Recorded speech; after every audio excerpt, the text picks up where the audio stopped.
Washington, D.C. is my home away from home. I've worked here for the better part of 3 decades as a founder, entrepreneur, policy expert, and author. Probably the longest title. Everybody sort of shortened it to ONC for sanity's sake. Mercifully. Yeah, mercifully. I've learned leadership secrets from many healthcare executives who understand that Washington is the largest payer and regulator of healthcare. She said, well, because you'll never get a husband if you do that.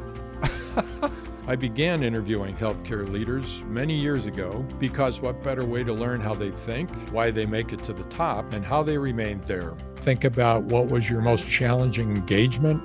Healthcare has been the most difficult problem. Let me just say. We'll talk about that later.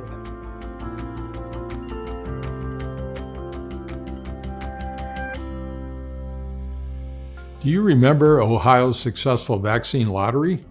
One dose of a COVID-19 vaccine made Ohioans eligible for a random drawing of up to $1 million. To discuss Ohio's COVID-19 vaccine and masking programs, public health strategy, and lessons from the pandemic, we sat down with Dr. Bruce Vanderhoff, Director of the Ohio Department of Health.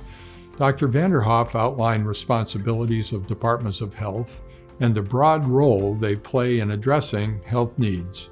To solve major public health challenges like the pandemic, Dr. Vanderhoff begins by understanding the experience of frontline workers and the needs of the public before trying to solve the problems that impact them.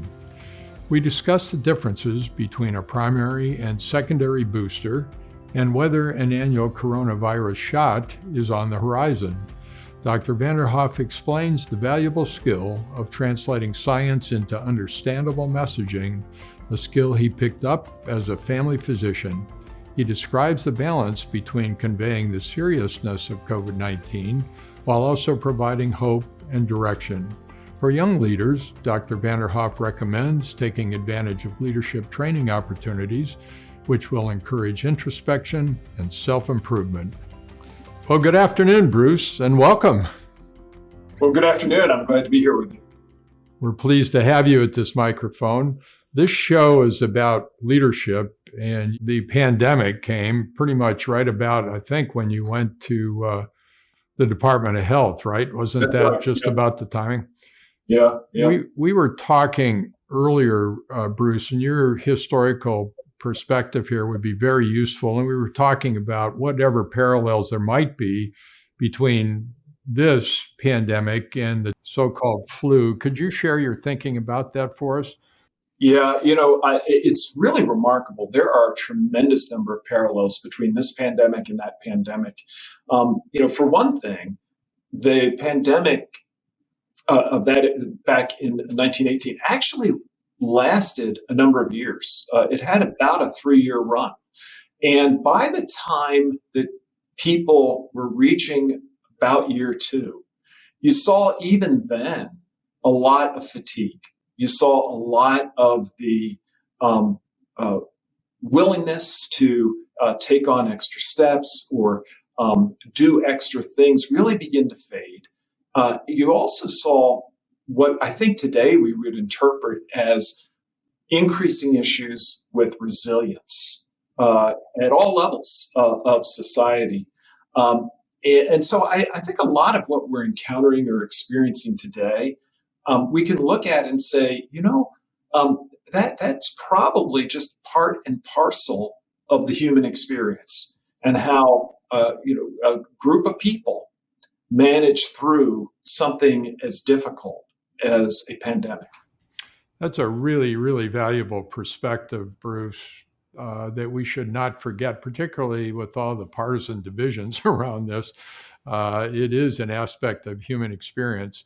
Ohio started a very interesting vaccine lottery program that gained a lot of visibility. Can you share with us what led you to that and how did that work? One of the things that was very clear and very important to us is that there was a big difference between how people who were vaccinated were weathering the storm compared to people who were unvaccinated. And yet we understood that there were, a lot of reasons why people might be hesitant or holding back. And the one thing we didn't want people to do is not pursue getting vaccinated, purely because it was taking some extra effort. So we thought, well, what could we do to create incentives for those who are inclined to get the vaccine, but they may have other things they want to do that day, or they may, how do we reduce that threshold?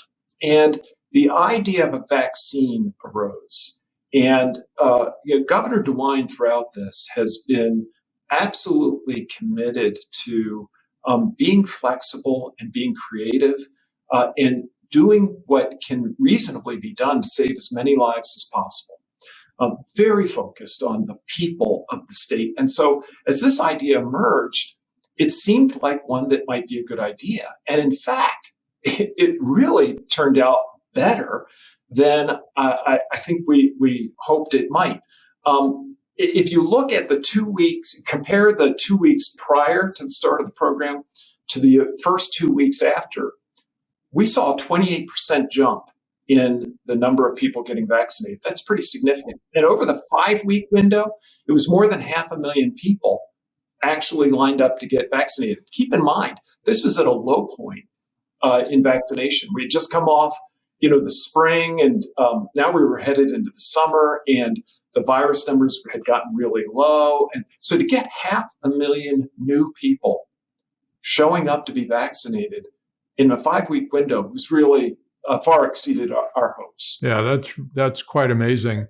What are the statistics now in terms of number of those vaccinated and number with booster number 1 and now booster number 2? How is that all working, Bruce?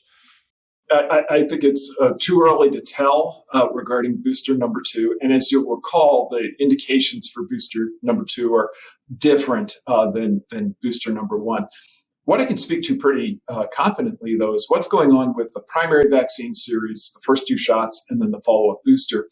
And what we're seeing here in Ohio is that in both instances, we still have opportunity. But for the primary booster series, we're now up into the high 60s percentile. So, right around that 2/3 margin. Would we like to get higher? Yes. And we're continuing to work to build that foundation of immunity.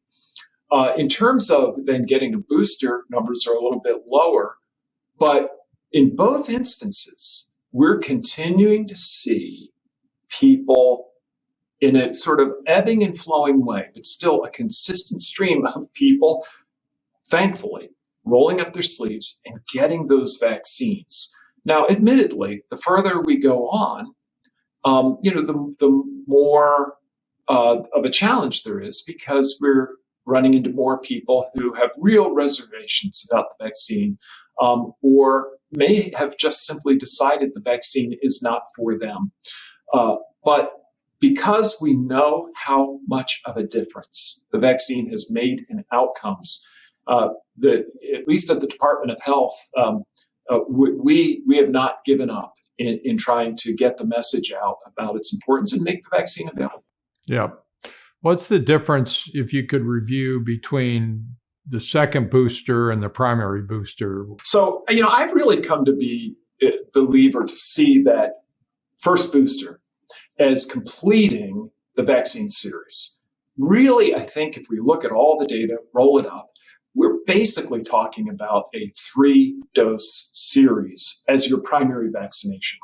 Now, as we then look at that follow-up data for that 4th dose or the second booster, here's what it really, in my opinion, is telling us. For a select group of people who are at particularly high risk, there does appear to be some opportunity to add a further boost or oomph that might be the difference between a serious outcome and a less serious outcome. And that's mostly people that you'd predict, right? People whose immune systems are not functioning at top level because either of a condition they have or a medication they're taking. So that group, a group that we know doesn't always respond to vaccines as well as the rest of the population. People who are of increasingly advancing age, so the older one is, and especially if they have a lot of underlying medical conditions. And we see sort of a threshold where that begins to change. Those medical conditions begin to really have a significant impact right around 50, and where age itself begins to have an impact right around 65. So I think that fourth dose is an option, particularly for people who, in consultation with their medical professional, are saying, you know what, I'm at higher risk. I'm just going to avail myself of this additional boost. Bruce, will we get to the point, do you think, where there'll be an annual shot for this coronavirus like there is for the flu? Yeah, it's a little bit hard to make that prediction for one actually very encouraging reason. And that is, it's very clear from the primary vaccine series that it has resulted in a robust cellular immune response, so a B and T cell response. The B and T cell memory can be very long lasting, and it may very well be that this primary vaccine series is very long lasting. But here's what I'm kind of expecting. I think that the next big driver of a major wave or a major threat to us coming from this virus is going to be yet another novel variant.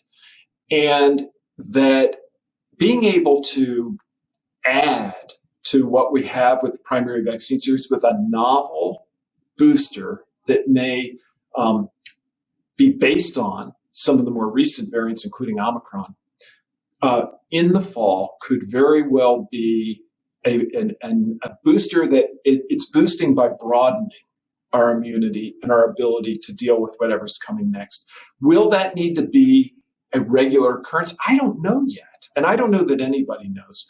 But I do, in reading the tea leaves, looking at the scientific literature, I'm leaning in the direction of an expectation that there could well be a novel booster for the fall, and that it could well prove to be beneficial. But again, a lot of work is going on right now to better understand that and determine if that turns out to be the case.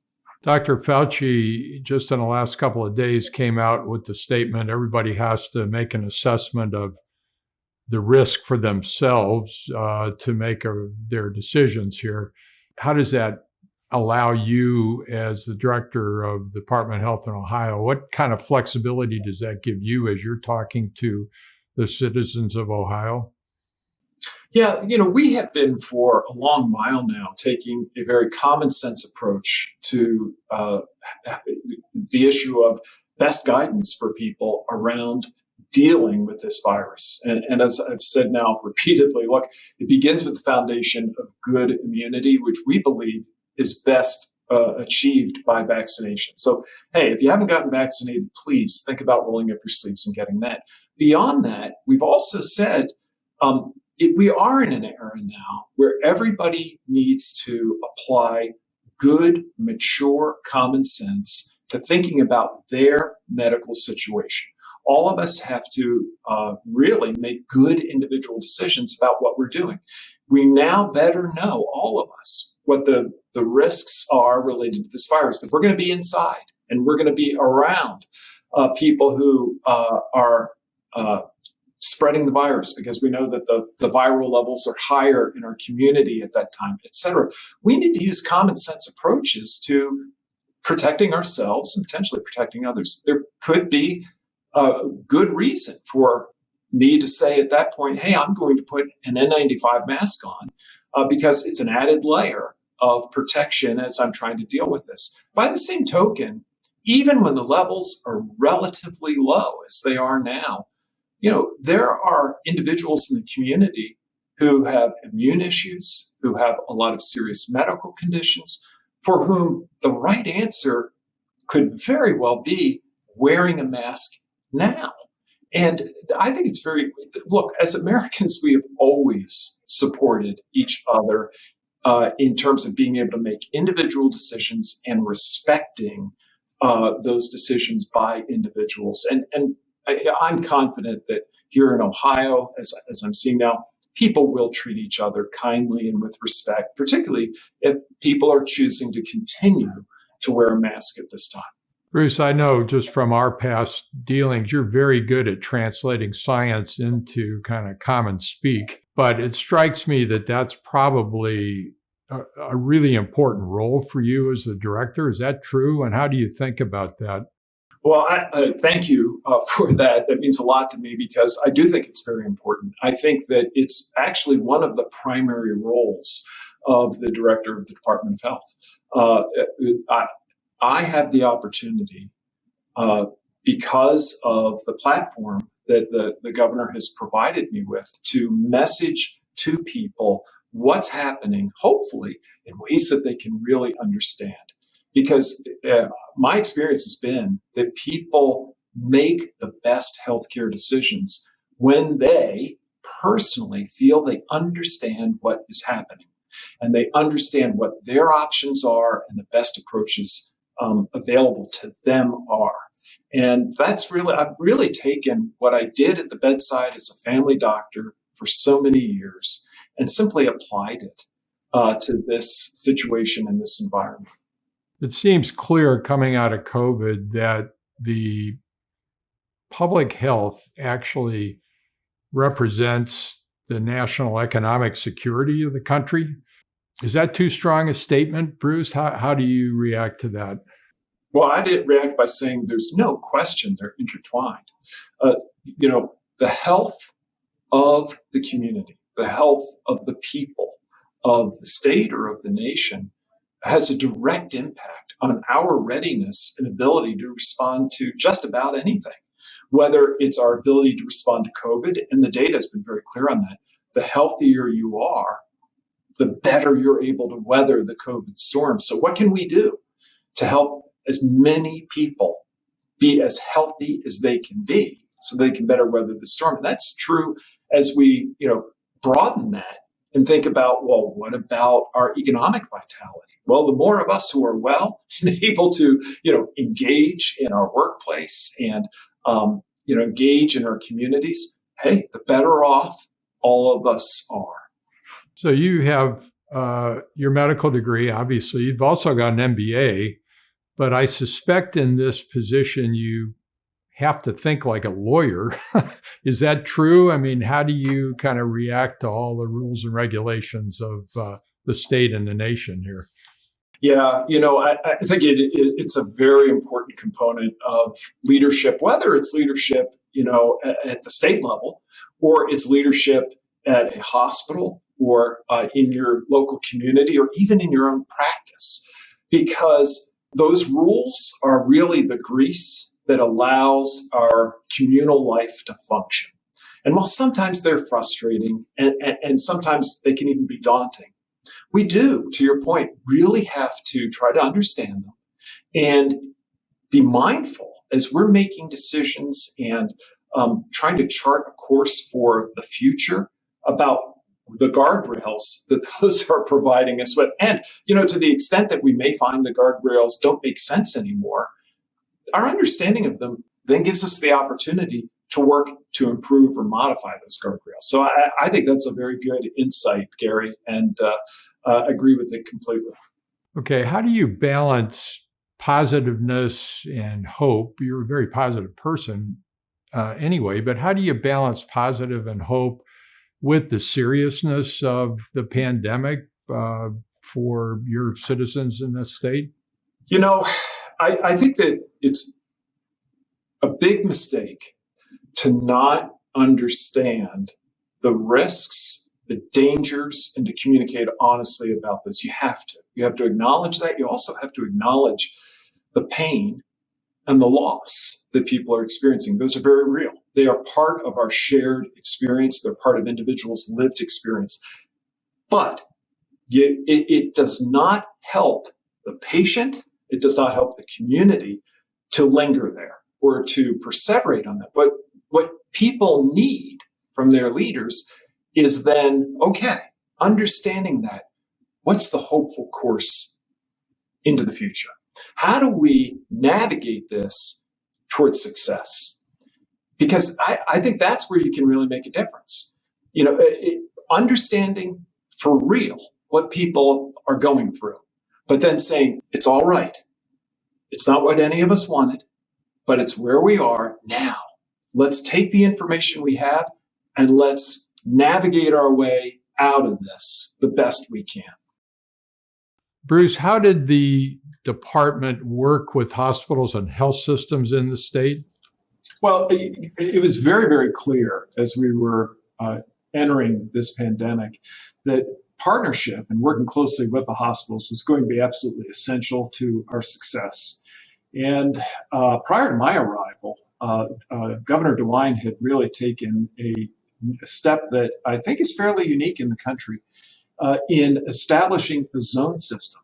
Now, it was a zone system, 3 zones. They were built on the regional emergency response systems that I know many states have, but we took it a step further by creating 3 defined zones, each with a physician leader who was tasked with working closely with all those hospitals and health systems in their zone. And in turn, with those folks had representation for all of the regions. So it really allowed us on a almost daily basis to have collaborative interactions with healthcare leaders, especially hospital leaders, around the issues that we were all working through, contending with, et cetera.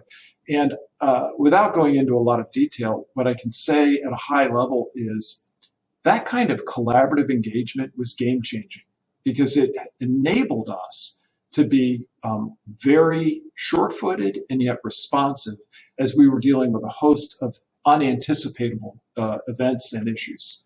What lessons will public health officials take from the whole pandemic? Well, I'm sure that we'll take many. And without trying to catalog all of them, there are a few that really have stood out for me. One is, I think, a recognition that we cannot possibly predict with accuracy all the threats that we could face in dealing with public health. But there is something that we do know today that we have to continue to lean hard into, and that is people who are healthy can weather a pandemic or other health challenge better than people who are not healthy. And so I know here in Ohio, we're very focused on what are the further steps that we can take to improve the overall health of the people of Ohio, and recognize that that is a crucial part of our preparation for whatever comes next. And I think heretofore, people in public health had often viewed those as 2 separate but important issues. I think now there's a growing recognition that they are intertwined issues, part of each other.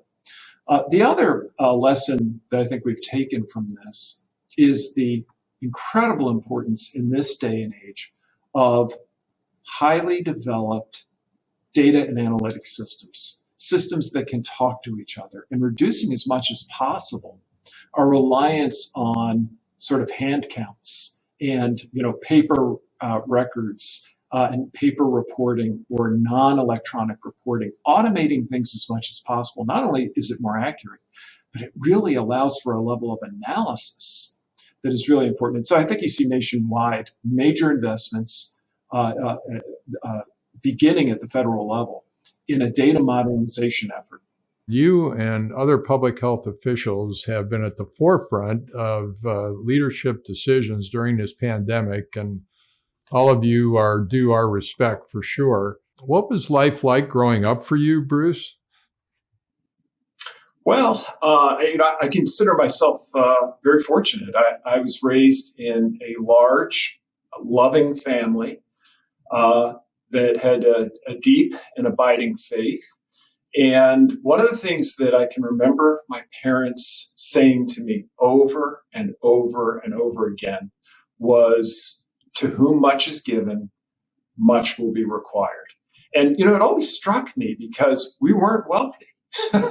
So, I knew as a child, they were talking about other gifts. They were talking about the other things that I had been blessed with, which was, a good mind, a good family, caring people around me, good education, etc. And so I've always been very mindful of that. And that influence growing up really has had a very big impact on my decisions, whether they were, what kind of medicine to specialize in, or, how to make decisions about my career. Well, what did the young Bruce think about leadership? Well, it's interesting. When I was a boy, I was very, very shy. And I was far more likely to sort of think about things than to act on them and to engage. And I, fortunately, had a wonderful teacher in 6th grade. Her name was Mindy Weinberg. And she really invested in me. And she said to me more than once something along the lines of, Bruce, if you wait for people to see what you are bringing to the table, or if you don't step up and essentially provide leadership, people are going to go right past you. And that'd be a shame, because you have a lot to contribute. And I'm not going to let that happen while you're under my watch. And so she pulled me out of my shell. She pulled me out of my safe place of being a shy introvert and set me on a path of then linking this to what I was raised with, the notion that to whom much is given, much will be required. And I said inside myself, I've got to change. And I am immensely grateful to her. And many times in my life went back to her grade school classroom just to visit and thank her for the difference that she made in my life. Oh, that's very cool. I'm sure she really appreciated it, but that's pretty heady stuff for a 6th grader, Bruce. No, it is. And believe me, it had a huge impact on me. At first it was almost like, a intervention, this teacher saying this to me. But I knew it was coming from a place of real caring, and that this was coming from somebody who wanted all of her students to be the best they could be. I knew that. And so I was, willing to look inside and say, okay, what does this mean? What do I have to do differently than what I would otherwise do? So you mentioned your parents and the loving nature of the family, but do you think your parents contributed to your leadership style? I do, because I think I learned from them that a leader does not have to be someone who is bombastic, does not have to be somebody who is aggressive, but can really be somebody who sets a course or helps and lead people in a direction by caring about them, helps them see a future direction because they're willing to go on that path themselves, and they are encouraging other people to come with them, because that's the way that my parents treated me.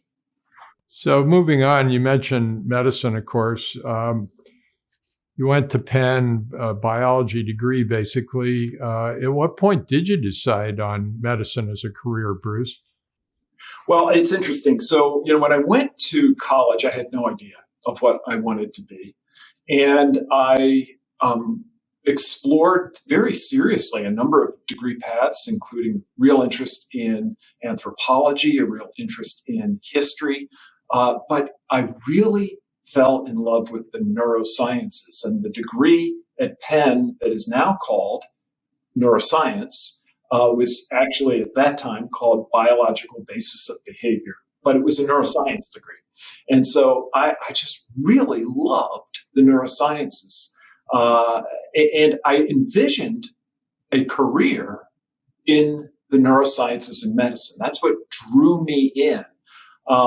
That path changed during the course of medical school, because I also, in the course of medical school, really fell in love with the clinical side of what a doctor does. I fell in love with the doctor-patient relationship and a doctor's ability to really impact the lives of the patients that he or she serves through that relationship. And in my case, did something that at Penn was fairly unusual at the time, and said, I think I'm going to be a family physician.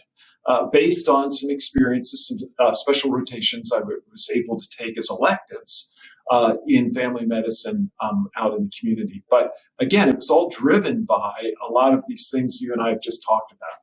Well, interesting. You were in practice as a family practitioner, of course, and then made a decision to go to Ohio Health, which resulted in your being the chief medical officer there.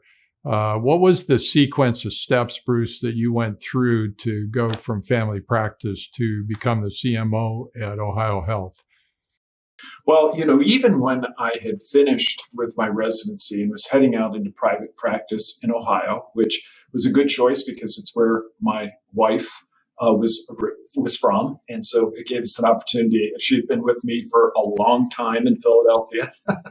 And so it gave me an opportunity to get back onto her turf. But even as I was doing that, my residency director said to me, Bruce, you really liked to be involved in teaching and in sort of the science of medicine. And I think you're going to end up in medical education. And I thought, well, of course you're saying that because that's what you're in, but you are wrong. Well, no, he was right. Dr. Dick Sloan, he's still alive today. And he was right. And so that's how I ended up at Ohio State, and from Ohio State at Ohio Health, because Ohio Health had an opportunity. They were looking for an associate residency director. And I took that role, and from there became very interested in quality and quality improvement. And again, it all harkened back to these things I was talking about. What could I do that would have the most impact for the most patients? And I really saw improving the quality of the care we deliver and doing it in partnership with the other members of the medical staff, helping this be a shared journey as opposed to something that was imposed. So I got deeply involved in that, and it had no plan whatsoever for an administrative career. But in the midst of doing that, I became more and more involved in medical administration at my hospital through the lens of the quality work that I was doing, and discovered that I had a facility at working with both the administration and the medical staff to help get things done, and get it done as a team, as opposed to necessarily trying to get it done as, one group versus another, or through, different courses, but trying to stay together on a common course. And then, eventually that led to rising to being the chief medical officer of a large Midwest health system. And I was privileged to do that for almost 13 years. Well, from one substantial leadership position at Ohio Health to another at the Department of Health in Ohio, what was the thinking, Bruce, that kind of took you from Ohio Health to the Ohio State?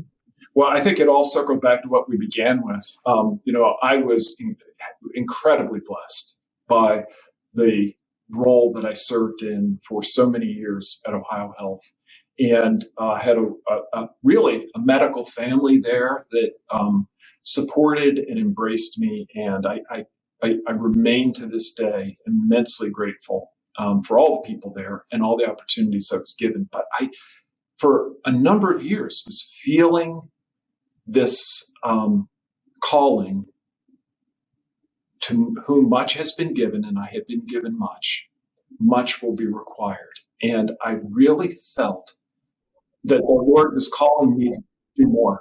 what is your role as the director? What are the kind of the basic functions of a director? I suspect a lot of us aren't actually that familiar with that role. Yeah. So when I was, tapped to do this and said, okay, I'm going to make this change, I didn't really know either. But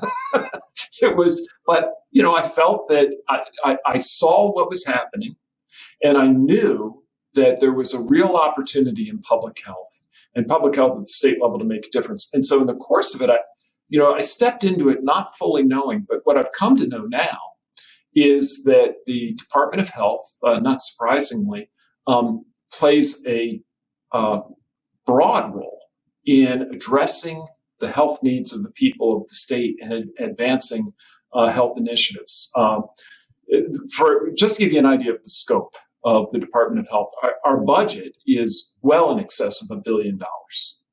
And we are involved in everything from the survey and accreditation of institutions that deliver healthcare across the state to the development of programs at a frontline level that address things like reducing lead toxicity in children, addressing infant mortality, improving issues that relate to aging, and I could go on and on. So really broad range of things. But the good news for me is they're all directed toward improving the health of the people of the state. Thinking back to your time at Ohio Health in various capacities there, but clearly as the chief medical officer, what learnings did you take from that role, Bruce, that you were able to apply to the director role here? Two that really stand out for me. The first is, if you really want to get big things done, you have to both be willing to work with people towards that goal, and you have to design a path that is stepwise, that's iterative. You can't solve big problems in one giant step. You have to break it down into a journey that brings people with you. The second thing that I learned is just how important it is to understand the lived experience of people who are involved with what you're trying to address. You can't start out thinking you know the answers. You have to take a moment and dive into understanding what the people on the front lines know and are experiencing before you formulate what you think are going to be the plans. And then you work with them to identify the plans for how to solve it. Now that you've been director of health for the state of Ohio, looking back to your time or thinking back to your time when you were the CMO of a large health system, what do you wish you had known then? Looking back, I think the thing that I learned the most along the way, and I wish I had known at the beginning, was how vital, how important it is to establish the kind of systems of interaction and organization that create the well-oiled machine. And it's not to say that that I didn't work on those things earlier in my career. It's not to say that I didn't have the benefit of some good committees and workspaces and organizations. I did. But what I have seen as I have moved through not only my career, but this pandemic, is how vital it is to have a highly evolved organization, and how vital it is for everyone in the healthcare delivery system to be talking and working together to address challenges. Great advice. Bruce, this has been an absolutely terrific interview, just really first class. So thank you for your time. I have two other questions, if I could. One of them is, for those young people thinking about going into public health as a career, And usually these kind of high visibility crises like this pandemic does draw people in. But what advice would you have for a young person thinking about a career in public health? Well, really, two things that I think you should really think about very carefully. One is, don't neglect the clinical opportunities you have earlier in your career to really engage in direct patient care experiences, because in large part, they'll help inform your leadership later. They'll help you to really understand how the people you're working with are experiencing their professional work, their health, their health work. So that's one. The other is that as you're thinking about a career in public health, recognize how important communication is and invest in and take opportunity to hone your communication skills, to gain opportunities to provide interviews, to be on camera, to perhaps be on the radio. Those are invaluable because they'll help you to be the most effective public health leader that you can be. For up and coming young leaders, not necessarily in public health, but in any aspect of healthcare, for up and coming young leaders, what advice would you have for them, Bruce? Take advantage of leadership training opportunities, even though as you are working through your day to day, you may see those as, just one more thing you have to do. The reason I think they're so important has, I think, less to do necessarily with perhaps all the course content that they might cover, but more to do with the introspection that they will afford you. They give you an opportunity to, in a structured way, think about and engage in the self-improvement that will put you in the best position for success as a leader as you go forward. They'll also pass on to you some of the important tips that everyone needs to have if you want to avoid repeating the mistakes of the people who went before you. Mm-hmm. Bruce, great advice. We really appreciate your time today, and I appreciate your friendship through the years. Thank you. No, thank you, Gary. Yeah, it's great to be with you, and I really enjoyed it.